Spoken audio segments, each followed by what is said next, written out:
Bom, pessoal, sejam muito bem-vindos à nossa segunda videoaula do curso de Vídeo Instrumentalismo. Meu nome é Valentino Cabanilhas e nesse vídeo a gente vai falar um pouco sobre o contexto histórico, né? A gente vai passar desde a era pré-cinema, né, que influencia e inspira os artistas visuais até hoje. Vamos falar brevemente também sobre o cinema, o início da linguagem cinematográfica. E vamos entrar no período do vídeo eletrônico, né? A gente vai falar de alguns movimentos artísticos que utilizaram o vídeo nas suas obras, né? Vamos falar da videoarte, um pouco do movimento Fluxus e de outros artistas que vieram depois disso até o tempo contemporâneo, né? Até a utilização das tecnologias digitais para a criação de performances audiovisuais. Quando a gente observa o período pré-cinema, a gente vai acabar encontrando ali alguns equipamentos que foram inventados, que são fundamentais para o que hoje a gente conhece na linguagem audiovisual, e a gente vai encontrar também alguns tipos de apresentação, né, que são feitos em tempo real.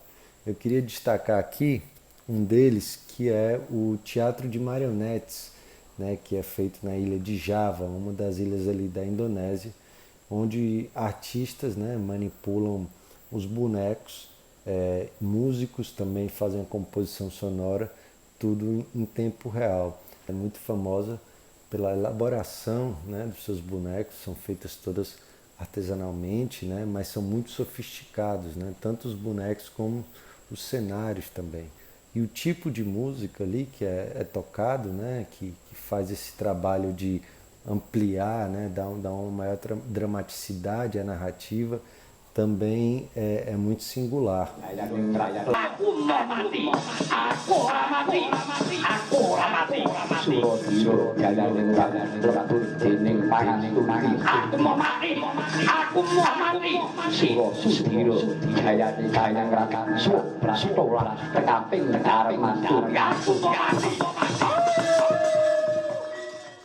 Bom, pessoal, no período pré-cinema, a gente também vai encontrar a criação de um equipamento, né, que se chama a lanterna mágica, que foi a primeira tentativa de criação de um projetor de imagens, né? Esse objeto ele era constituído por uma caixa fechada, né? Dentro dessa caixa você tinha uma fonte de luz, uma vela, por exemplo, e você tinha ali uma abertura onde você podia inserir uma espécie de slide, né, que eram feitos de vidro e tinham pinturas, né, feitas à mão ali na sua superfície. Então a fonte de luz refletia esse vidro, passava por uma lente óptica e ampliava essa imagem na superfície, né? Se utilizava muito para fazer espetáculos onde se contavam contos clássicos da época. Também muitos artistas acabavam desenhando ali figuras sobrenaturais, né?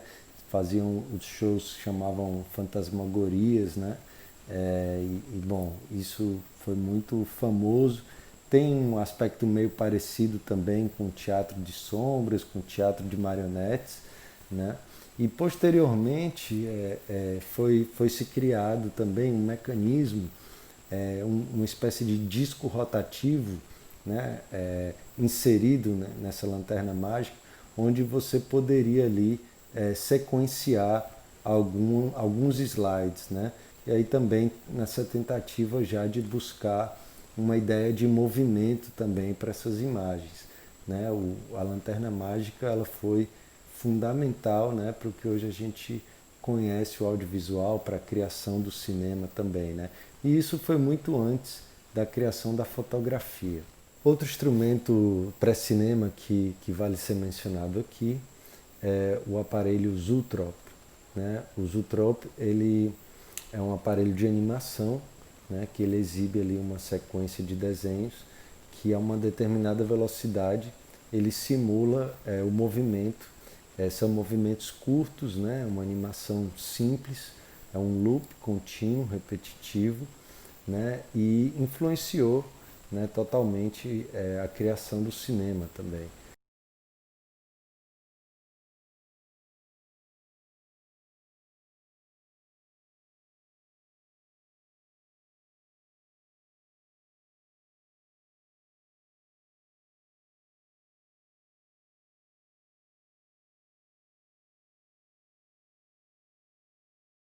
Como vocês podem perceber, o cinema ele não surgiu do dia para a noite.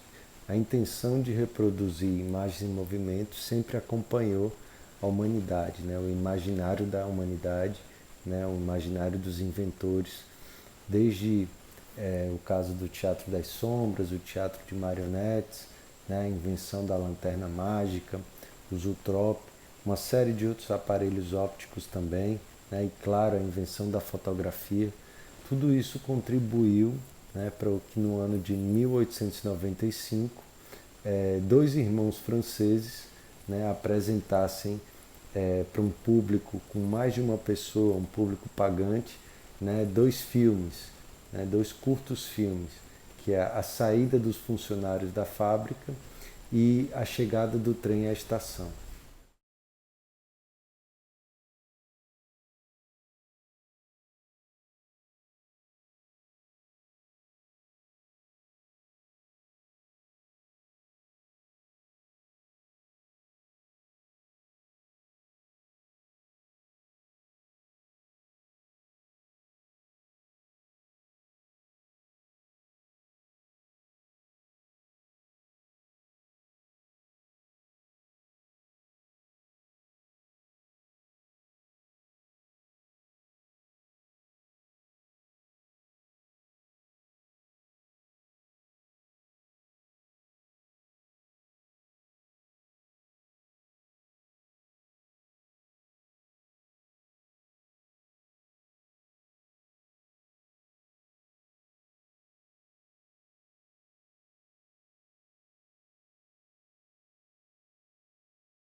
Os irmãos Lumière inventaram um aparelho chamado cinematógrafo, que tanto permitia a eles capturar as imagens, né, eram imagens reais, documentais, né, como também projetá-las.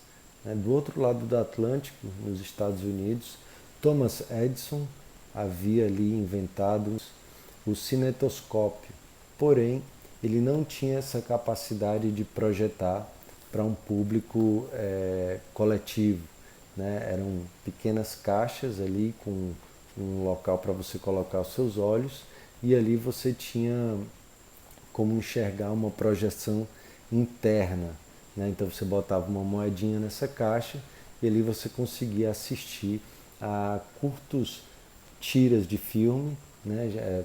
Eram às vezes uma bailarina ou então um movimento de circo, por exemplo, animais também adestrados, eram imagens bem generalizadas, né? E você ali tinha acesso a ver aquele material.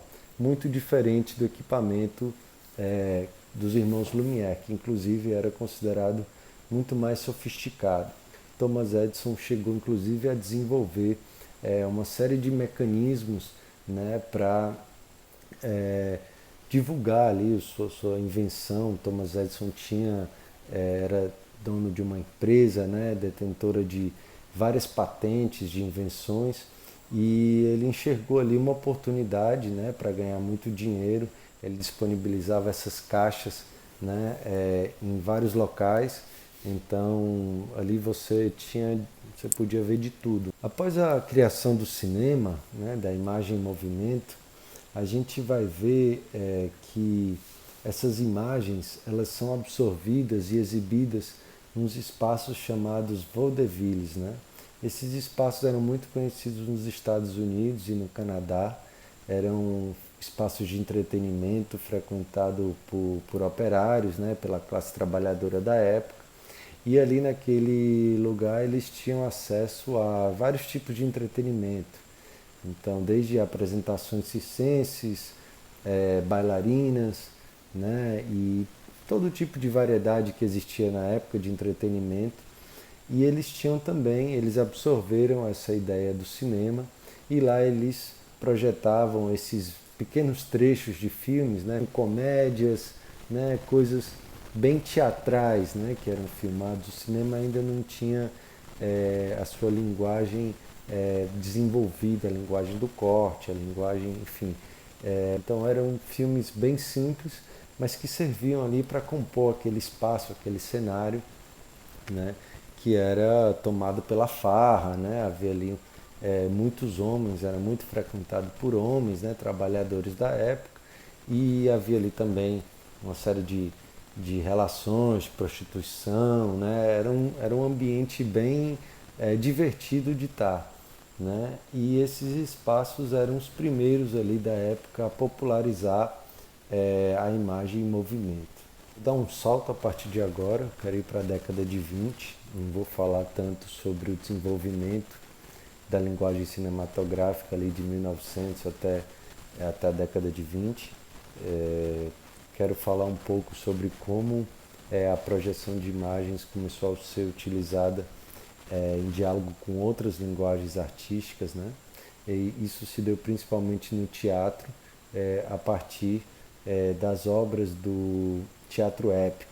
Né? O teatro épico revolucionou a forma de se fazer teatro na época, né? Criado por Bertolt Brecht, um alemão, que começou a inserir dentro das suas obras as discussões das leis da dialética, do materialismo histórico, e isso mudou completamente a forma de se fazer teatro.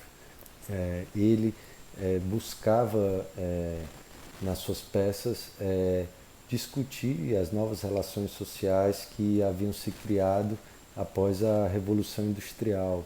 Ele dizia que era necessário fazer um novo tipo de teatro numa era científica.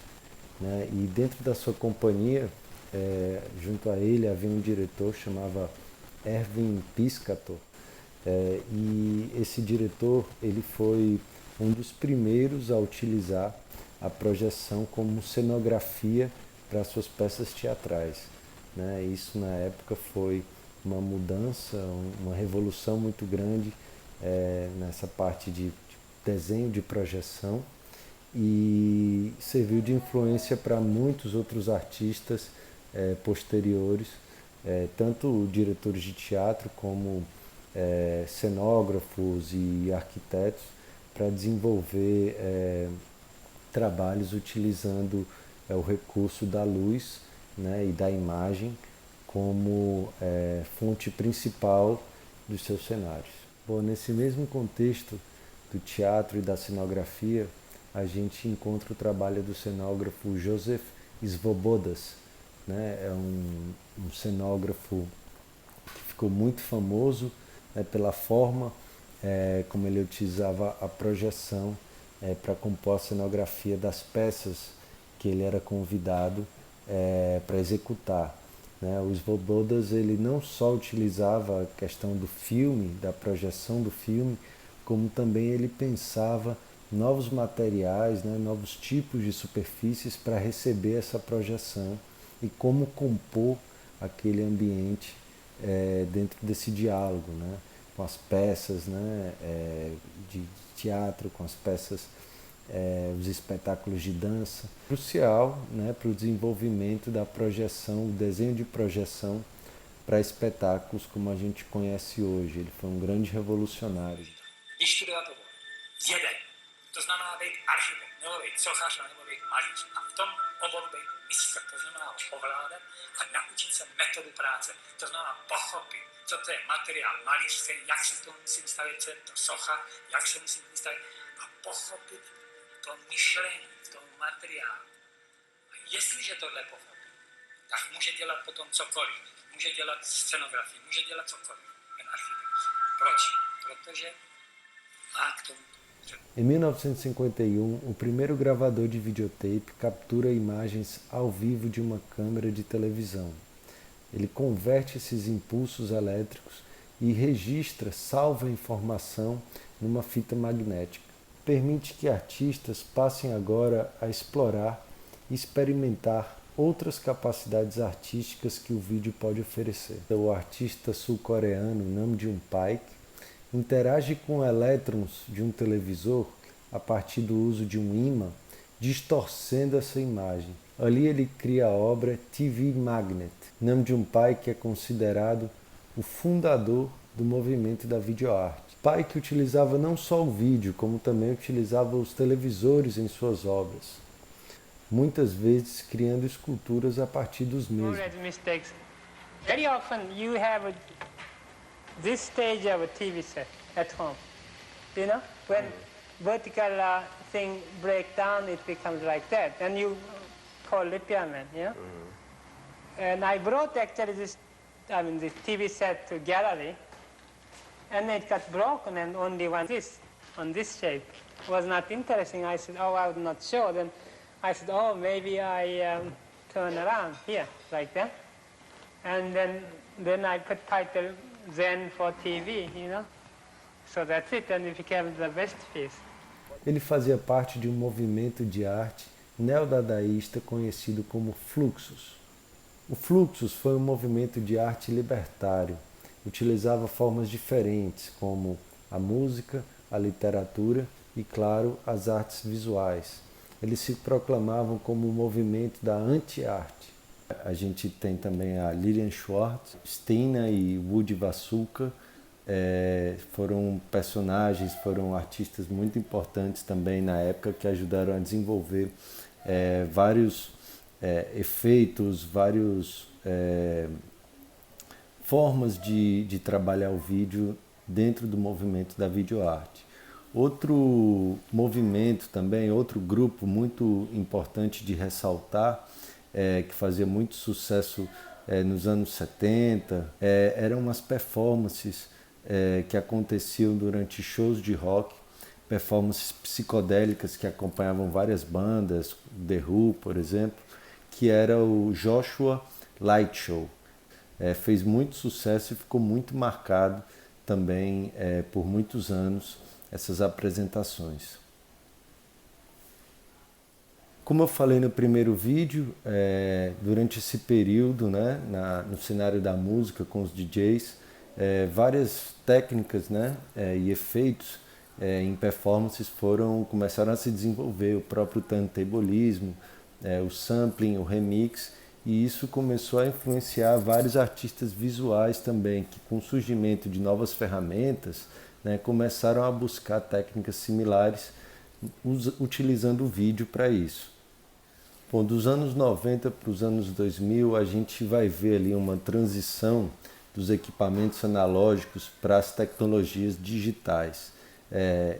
Elas permitem que se abra aí um novo campo de possibilidades, né? E a gente vê alguns grupos que fazem essa rápida conexão com esses novos instrumentos que surgem, adotando ali o uso, né, sequencial do protocolo MIDI, né, e criando assim performances AV, né, performances audiovisuais totalmente inovadoras. A gente pode ver o Cold Cut, um grupo que foi muito conhecido na época, o EBN também, outro grupo muito influente em vários artistas. Let's hear what some real people have to say about our easy-to-watch home videotape program. I feel better about myself. It all has a purpose. I love the characters. I love the special effects. My TV and VCR do exactly what I say. It's wonderful. It really is, and I'm very glad I got it. I honestly enjoyed every minute. I love this show! Sound convincing? Well, with each videotape, you'll get this. Crystal clear CD quality sound, commercial-free, interruption-free music and simulcast capabilities, digital sound encoding of the movie soundtrack. Your home entertainment center will never be the same. And it's so easy to use. You'll get hours of quality entertainment simply using one finger. And you'll learn how to start making money. Watching TV 24 hours a day. So order now and you'll find yourself bombarded by rock music. Skillfully manipulated By the artists you love. by using television, not just watching it. Wow.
manipulation. Yes. I feel great.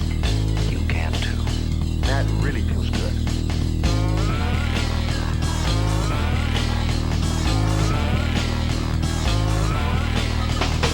Let me reel some things off real quick. Number 1, number 2, number 3, number 4. Do it, Charlie.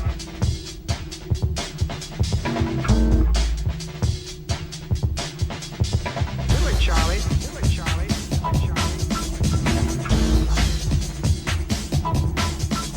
The sound is awesome. No distortion, no popping, no crackling, no static. I love it.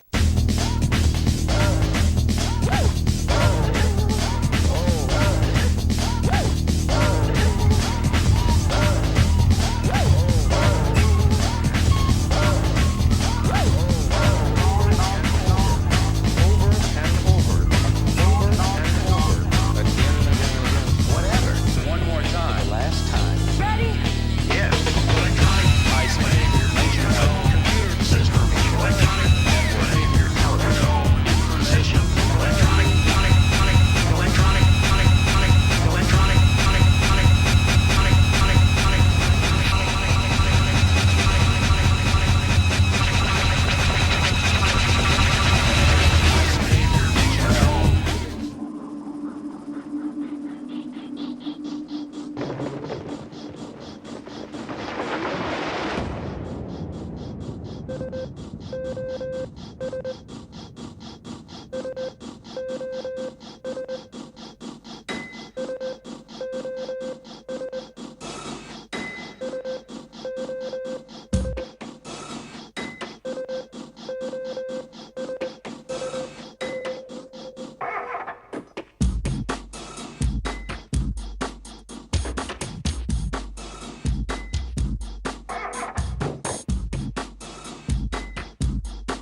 Bom, e o vídeo instrumentalismo ele virou esse campo, né, que permite hoje que o audiovisual, né, a projeção, ela seja adotada em diálogo com várias linguagens, né?